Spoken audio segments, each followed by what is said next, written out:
Hare Krishna to all the dear devotees. Dandavat Pranam, Jai Shri Prabhupada. Hari Hari Bol to all the devotees who led the chanting this morning. To Ramchandra Prabhu, Vishwanath Prabhu, and Aarti Mataji. Hari Hari. Om Ajnanatimirandasya Jnananjanashalakaya Chakshurunmilitam Yena Tasmai Shri Guruve Namaha. Nama Om Vishnupadaya Krishna Prishtaya Bhutale Srimate Bhaktivedanta Swamin Nitinamine.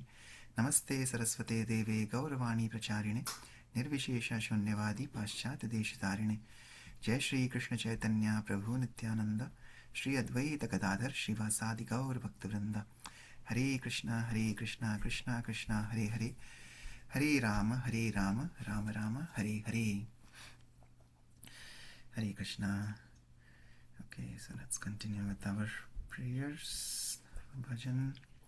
I posted the link in the chat. So we have been on this beautiful journey of Shikshashtakam, the 8 beautiful and most sublime instructions given by Shri Chaitanya Mahaprabhu. And we have been singing the bhajans by Srila Bhaktivinoda Thakur, who was glorifying these sublime instructions through his bhajans from Gitavali. So we have been, for the past 6 weeks, we have done 6 bhajans from Sri Bhaktivinoda Thakur. Today we'll continue with verse number 7. And verse number 7, as we have been, I mentioned this last time, that these 8 verses take us on the journey from the different stages of bhakti, starting from Shraddha, which is faith, initial faith, to Prema, which is developing ultimate love of Godhead.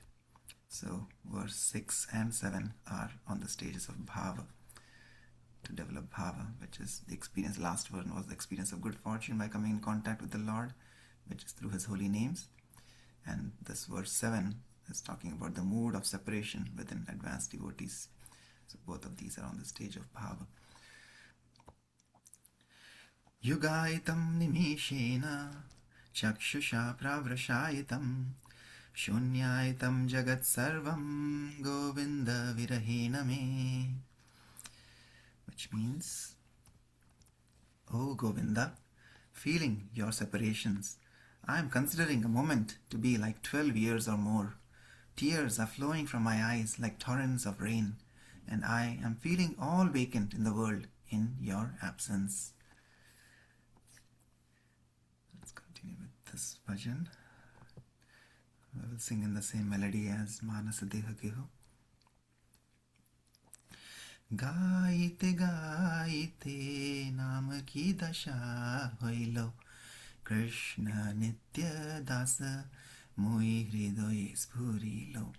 गाइते गाइते नाम की दशा होइलो कृष्ण नित्य दास मोहि हृदय स्फुरिलो. जानिला माया पाशे ए जड़ जगते गोविंद विरहे दुख पाई नाना मते.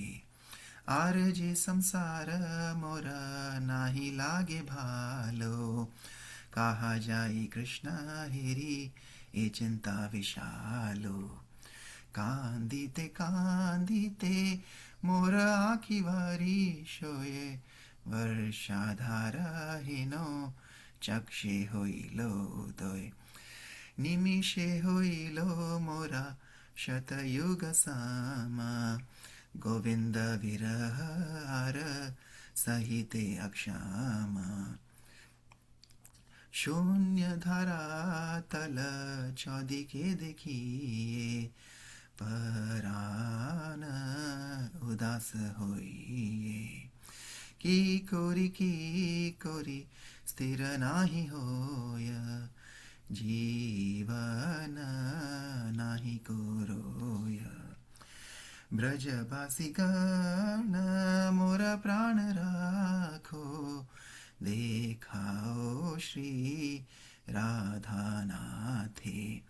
भक्ति विनोद मिनति मानिया लाओ हे ताहारे साथे. Shri Krishna Viraha Sahite na pari Parana Chadite Ar Din Dui Chari Hare Krishna Krishna Krishna Hare Hare Hare Rama Rama Rama Hare Hare. Shri Bhaktinath Thakur महाशय की जय, श्री गीतावली की जय, श्री शिक्षाष्टकम की जय, श्री प्रभुपाद की जय. Okay, anybody would like to read the translation? Hare Krishna Prabhu, I can read. Hari Bol, Adi Guru Prabhu, yes please. Translation 1. What was my condition after repeatedly chanting the holy name? The realization that I am the eternal servant of Krishna spontaneously became manifest within my heart. 2. I realized that I was ensnared in the noose of Maya's illusion, being trapped within this dull, mundane universe, and that I simply experience misery in various ways due to separation from the Lord Govinda. Furthermore, I realized that I do not like this worldly existence. Where can I go to see Krishna? This was my great anxiety. Crying and crying, tears poured from my eyes, appearing just like torrents of rain in the monsoon season. Unable to bear separation from Lord Govinda for any longer, for me the passing of a moment became like 100 long ages.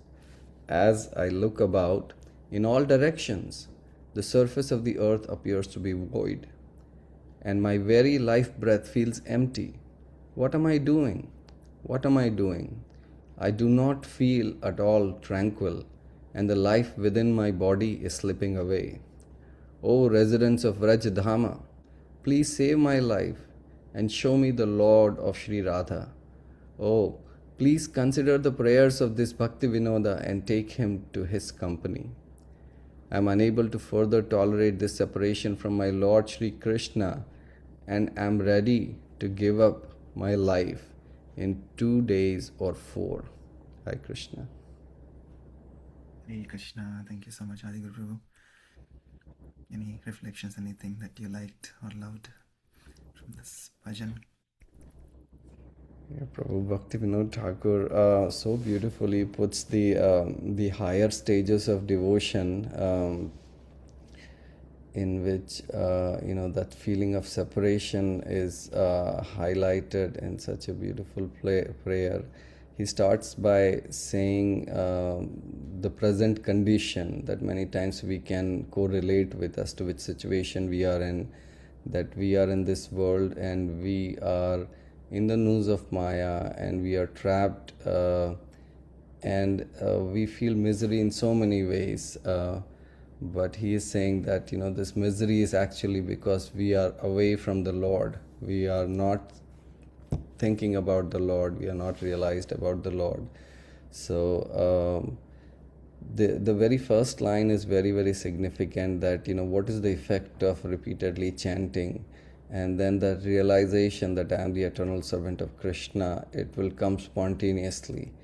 And this will happen over a course of time, and that is, I think, what is important, that I am feeling that we should just stick to the process and not give up, because it will take time. So those are my thoughts, Prabhu. Hare Krishna. Hare Krishna, thank you, Prabhu. Yes, beautiful reflection, and yes, like you said, it's in anything in life we have to be enthusiastic, determined, and patient, right? So yeah, you have to stick to the process. And if we can stick to our jobs for so many years, if we can stick to so many things in the material world for so many years, why can't we stick to this process when we know that our acharyas who have realized the truth and have given us these simple instruction, the most simplest instruction is to just sit in one place and chant.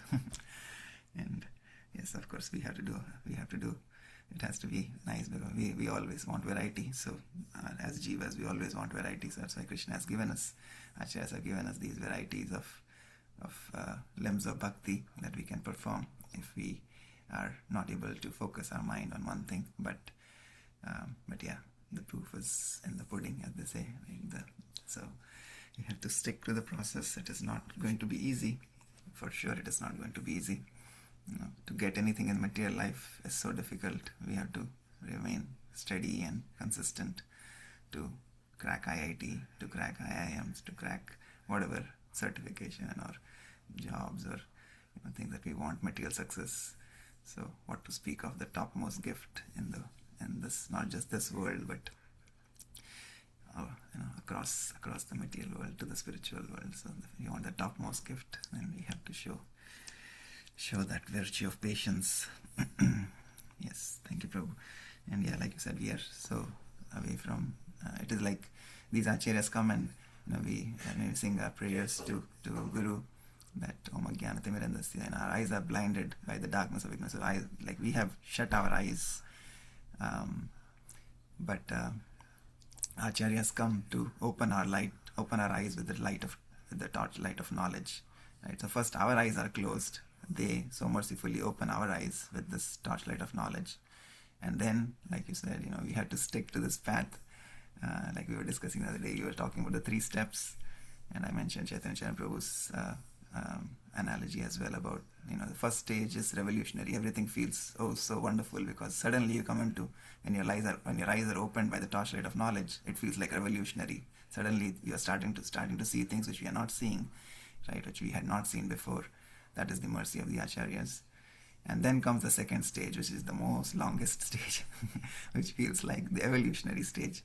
But yes, if you stick to the process, evolution keeps on happening. It happens with time, but it seems very, very long sometimes.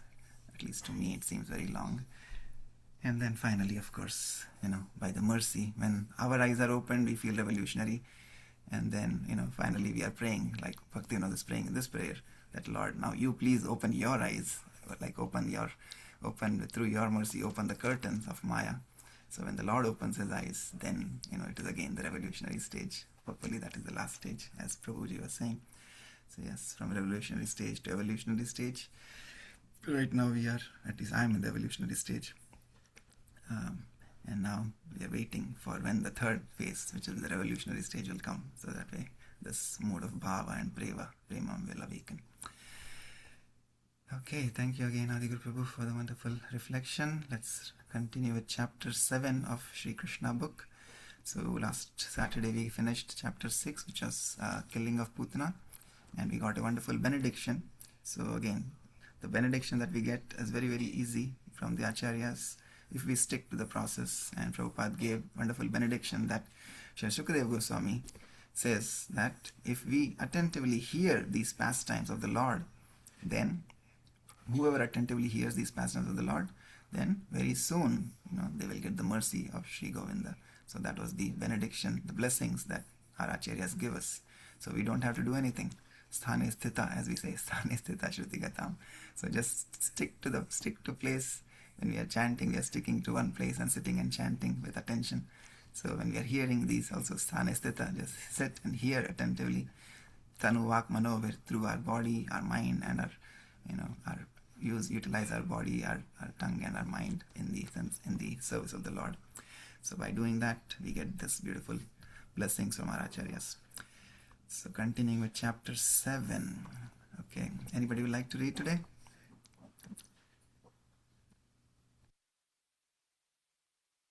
All right, I can continue then. Hopefully later in the week we'll have more devotees. All right, the salvation of Trinavarta.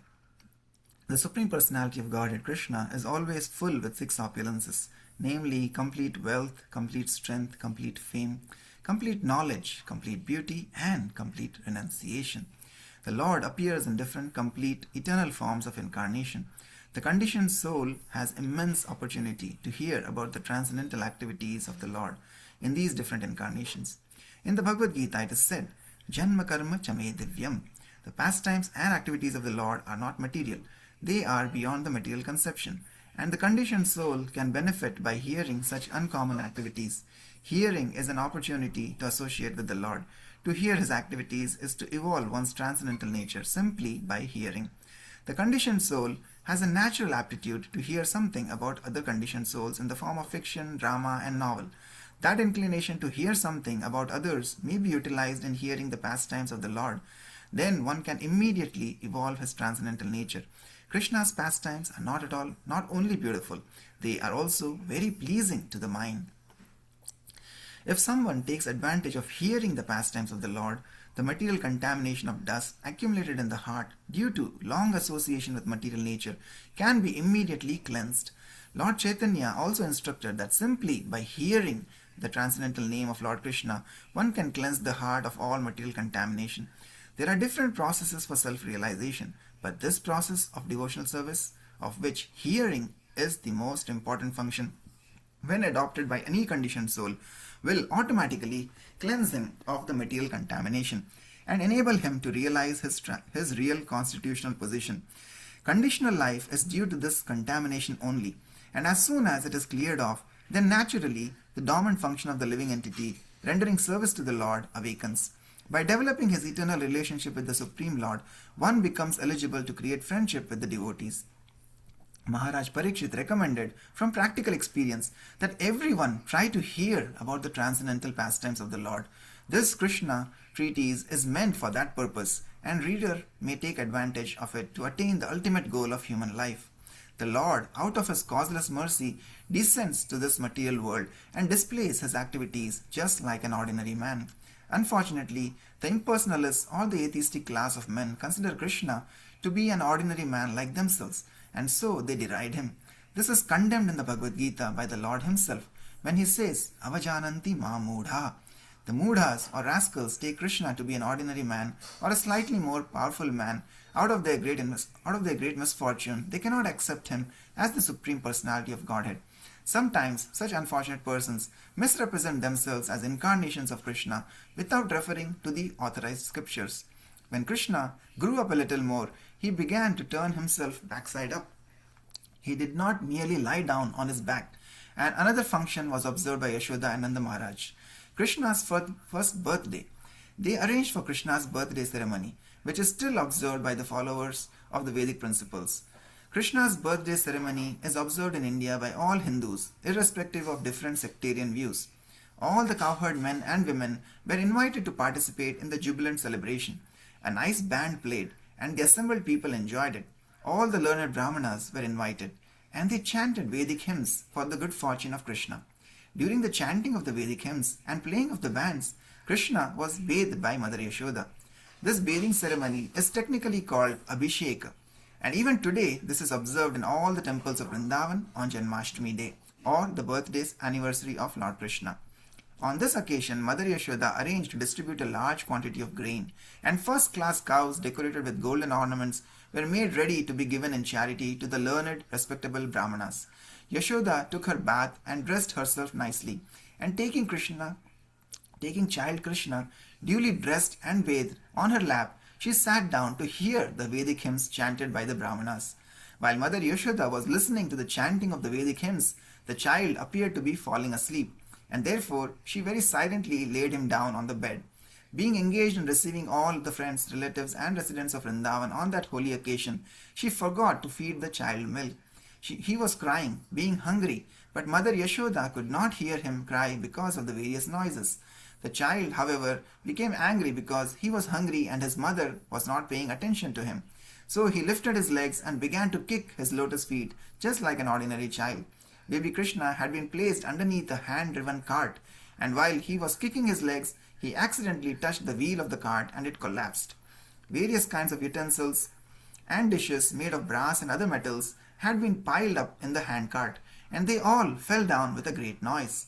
The wheel of the cart separated from the axle, and the spokes of the wheel were all broken and scattered hither and thither. Mother Yashoda and all the gopis, as well as Maharaj Nanda and the cowherd men, were astonished as to how the cart could have collapsed by itself.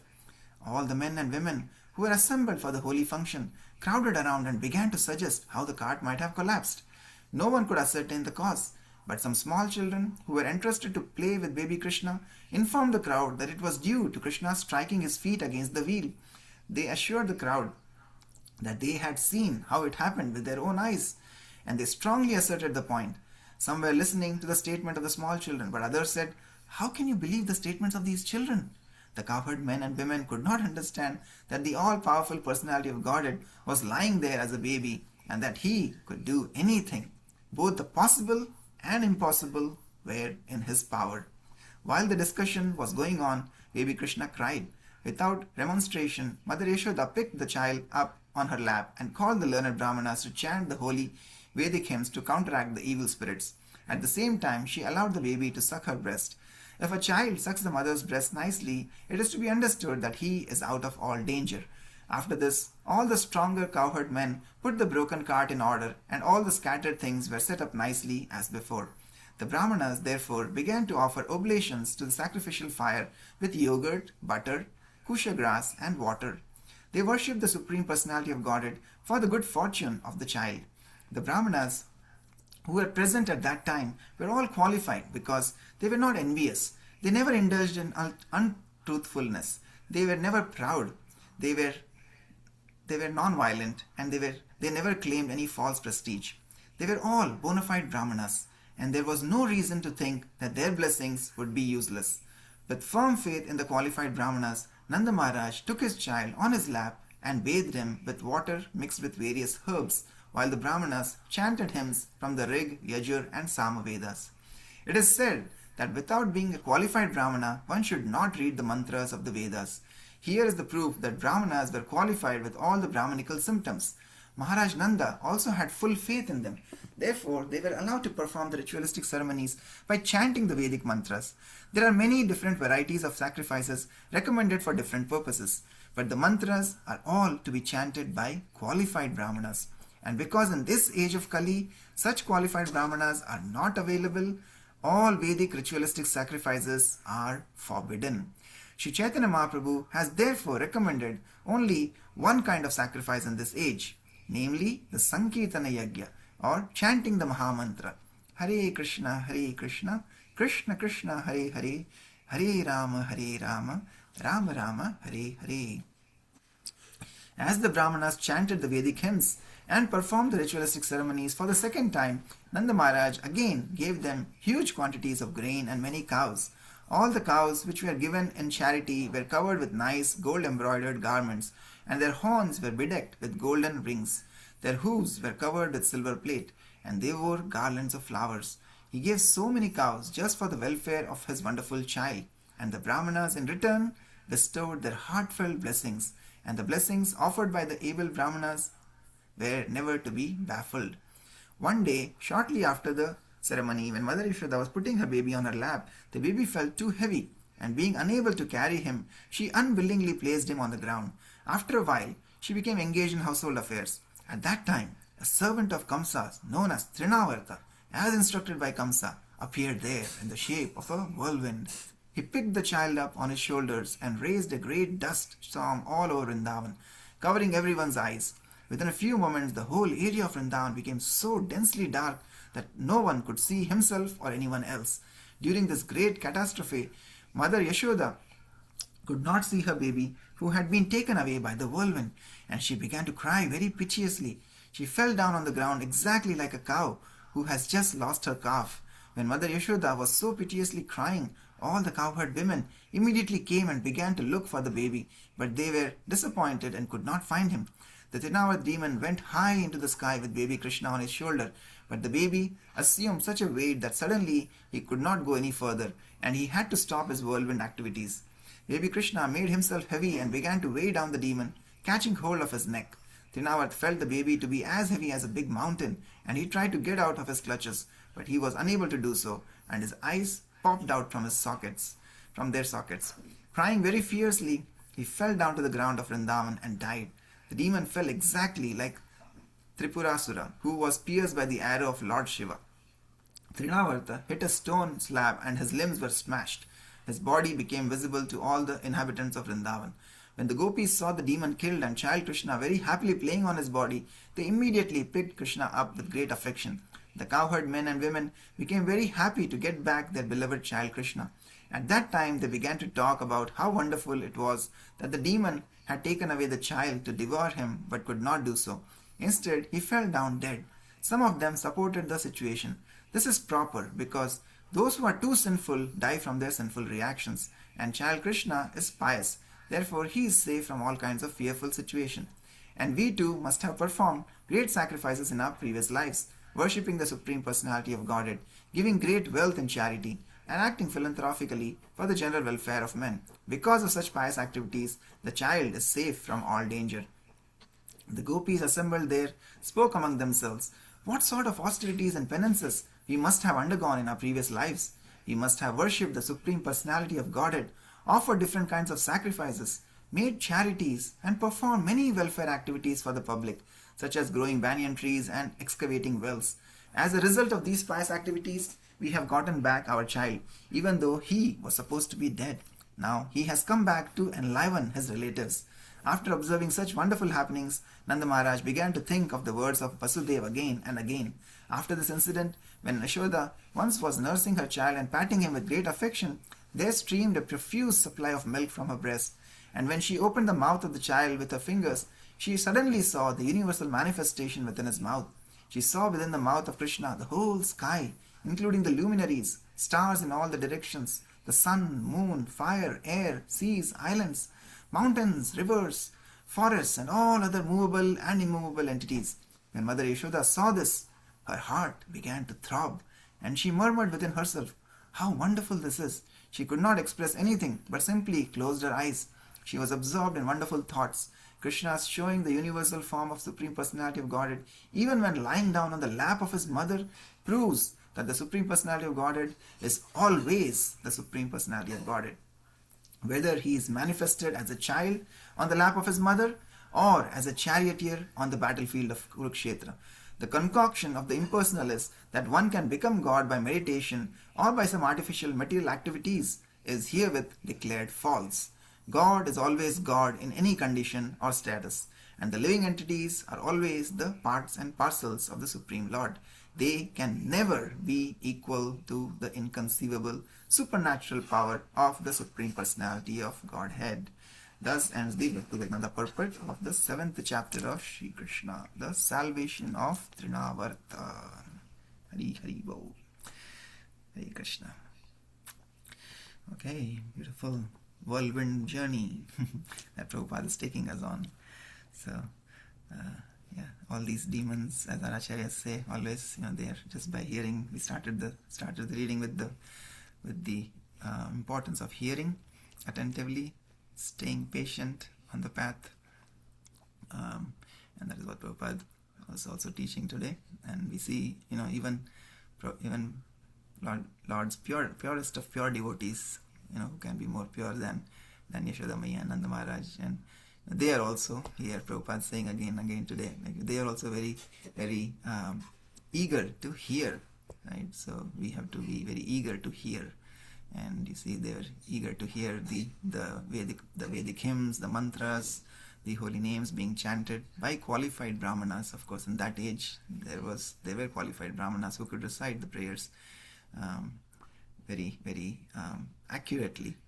And yesterday, when we were reading in Hindi, Pawan Prabhuji was mentioning that how even if one word, if we misspell or not pronounce correctly, it can change the whole meaning, right? So of course, in this day and age, as Prabhupada says, we cannot chant the mantras properly, and there is no other, even the ingredients that we use for the sacrifices, they are not pure, right? We don't get pure ghee, pure ingredients to perform yajna. So that is why the Lord has given this beautiful Sankirtan Yajna. Mahaprabhu came to give us the Sankirtan Yajna for the sage, and this is the topmost Yajna that we can perform in the sage, simply to chant the syllables Hare Krishna, Krishna Krishna, Hare Hare, Hare Rama, Rama Rama, Hare Hare. Yajnanam Japa Yajyosmi, Krishna says in Bhagavad Gita. So that is if we have to do any Yajna, let's just do Japa Yajna. So that is the Yuga Dharma for the sage, and that helps us become purified just by chanting and by hearing attentively. So yeah, we're talking about, I was mentioning that these the three things that are very, very important, as Prahlad Maharaj has given from the Navada Bhakti, the Shravanam, Kirtanam, and then comes Vishnu Smaranam, right? So it's all coming in the order. So yeah, it's kind of a formula. If we sincerely follow that formula of Shravanam, Kirtanam, then Vishnu Smaranam will start to happen, and then everything else will start to happen automatically. That is what Acharyas are teaching us. So we have to just follow the instructions.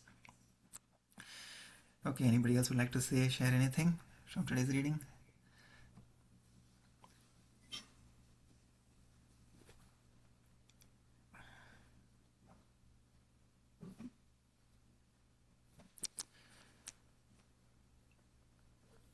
No other thoughts? No other comments?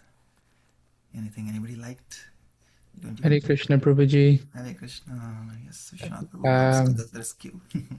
As always. Yes. Now, today Kesha went to his grandmother, so I don't have to worry about school, so I have some time.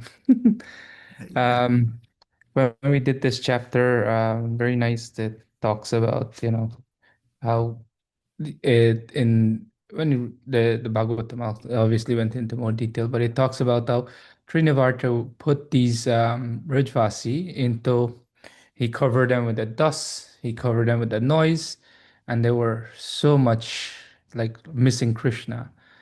And it's interesting that when Krishna went and he actually grabbed him and he took away his ability to make noise. He said it looks like a blue locket. Jiva Goswami writes that it looks like a blue locket hanging from the neck of Trinavarta.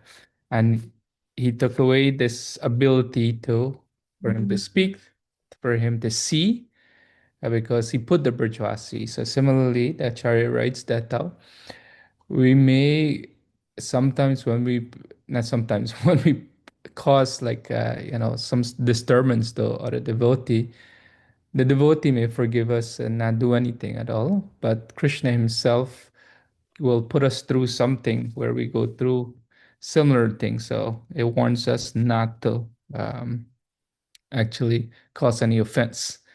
The other thing, Trinivarta represent like false pride from material thing, higher scholarship that we goes up. So sometimes when we are well read, um, or sometimes that when we hear something and we said they present it, oh yeah, this, always give credit to where you hear, so that we take away that there. So this false mentation of scholarship, it leads to bogus speculation. Prabhupada writes in one of the purport, verse 31, I think it's a.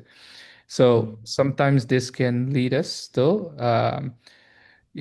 always whenever, this is why when any speaker is speaking, ISKCON is said, I'm speaking for my purification. And, and for the audience who listen, or anybody that hear anything, they always give back to it's like, oh, sure, Prabhupada said, I heard this from, Gauranga Darshan. I heard this from Amindra. So we're not taking credit for what we hear. We're just acting an instrument. So I just wanted to pass on. That was one of the important points I wrote down when we did this chapter, in terms of what I heard from Gauranga Darshan Prabhu. So thank you. Hare Krishna. Thank you so much. It's so nice. Vishwanath Prabhu always takes notes and goes back and refers to your notes. So thank you so much for referring to your notes and sharing that with us, all of us.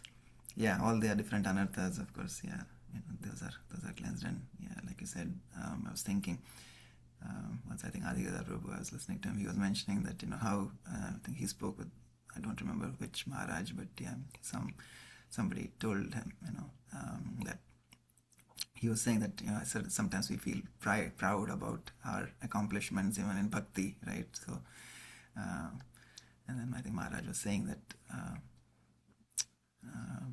trying to remember exactly what he said, but yeah, he was saying something like that, what do we have of ourselves, right? Like what we have heard, everything that we know today, we have heard from somebody, we have seen somebody, and we have learned from somebody, right? So what is there to be proud about, right? And at the end of our life, everything will be taken away from us anyway, right? So what is the value of being proud about our accomplishments. If we think deeply, yes, what we have, even the knowledge that we have in Bhakti today, everything is coming from our acharyas, from Srila Prabhupada, and from our Guru Parampara. So yeah, taking credit for anything that doesn't belong to us has been given to us mercifully, bestowed upon us. So we have to be always ever grateful that nothing is mine. Everything belongs to acharyas. And we just by reading these, just by hearing Prabhupada's lectures, Prabhupada's discussions with his disciples, we understand that that he lived that principle himself, where he gave all credit to his predecessor acharyas, to his Guru Maharaj. And but yeah, once like Prabhupada also sweetly said that I think it was in one of Amrendra Prabhu's class, he was mentioning about Bhaktivinoda Thakur, like when Bhaktivinoda Thakur wrote all these beautiful compositions, right? He wrote so many books, so many bhajans, and he sent the first book to Canada in McGill University, and that was the year 1896. And then somebody was actually Prabhupada was mentioning in one of the classes that Bhaktivinoda Thakur sent this coincidentally the same year when I was born, 1896. And so then somebody asked, so why did Bhaktivinoda Thakur, he wrote so many books, he sent it to Canada and everywhere, but why didn't he go to West to preach? And then Prabhupada said, because he wanted to give me the credit. He wanted to give me the credit. So that's the love of a grandfather, right? So he was saying the grandfather is so merciful. He wanted to give the credit to his grandson. So he didn't go personally. He wanted me to go. So anyway, yeah, thank you for sharing, Vishwanath Prabhu. Okay, anybody else would like to say anything?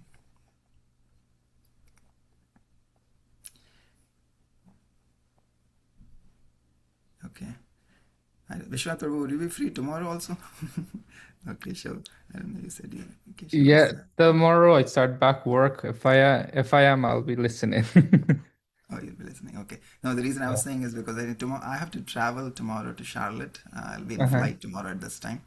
So if anybody is available to lead tomorrow, tomorrow's reading, if you are not there, then maybe Father Guru Prabhu Anandini Mataji, or if one of you are available, then you can read. You can facilitate, or we can figure it out. Yeah, if anybody is available, just let me know. We can plan that out. But yeah, tomorrow I'll not be available in the morning. I'll be en route to Charlotte tomorrow. But yeah, and then Wednesday, Thursday I will be there, but I can join in the morning, and Friday I should be back. Okay, so if anybody is available, please let me know, and we can continue tomorrow.